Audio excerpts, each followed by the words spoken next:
Welcome to Spiritual Calisthenics. Christ is in our midst. Today, on September 5th, we commemorate the Holy Prophet Zacharias, father of the Venerable Forerunner, as well as his wife Elizabeth the Righteous. We also celebrate St. Urban, Theodore, and Medimnos, the higher martyrs and the 77 companions at Nicomedia.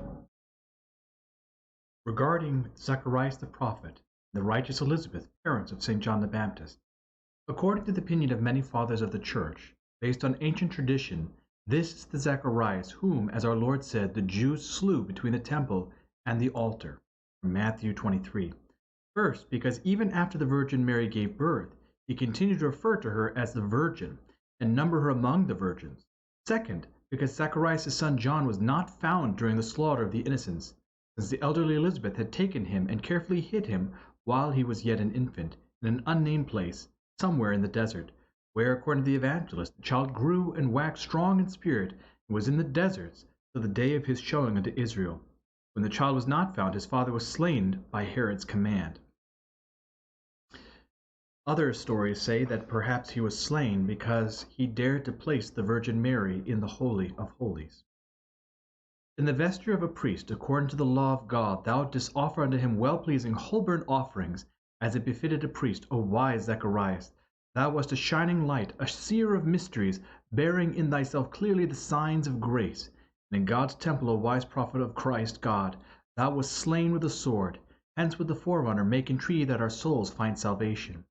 On this day the prophet and venerable priest of the Most High, even Zacharias, who begat the forerunner, hath now mixed for us the draught of virtue, and set the table of his sacred memory, nourishing all the faithful, for this cause to extol him as a most godly initiate of divine grace.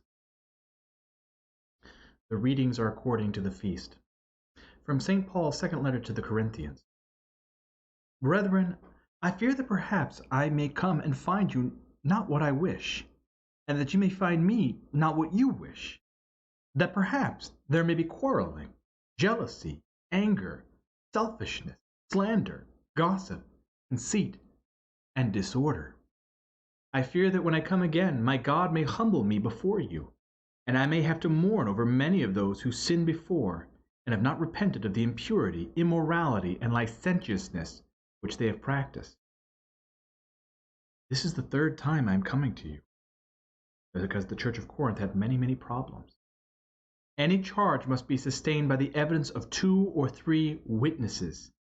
This was the practice even from the times of the Jews.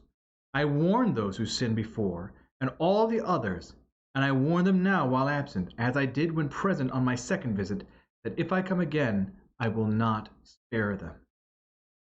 Meaning that the anger of God towards those that are unrighteous will be furious. From the Gospel according to St. Matthew, the Lord said to the Jews who would come to him, Woe to you, scribes and Pharisees, hypocrites! For you build the tombs of the prophets, and adorn the monuments of the righteous, saying, If we had lived in the days of our fathers, we would not have taken part with them in shedding the blood of the prophets. Thus you witness against yourselves that you are the sons of those who murdered the prophets. Fill up then the measure of your fathers, you serpents, you brood of vipers. How are you to escape being sentenced to hell?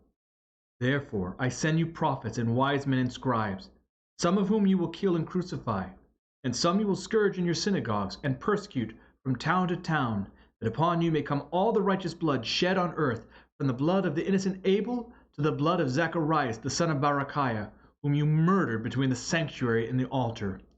Truly, truly, I say to you, all this will come upon this generation.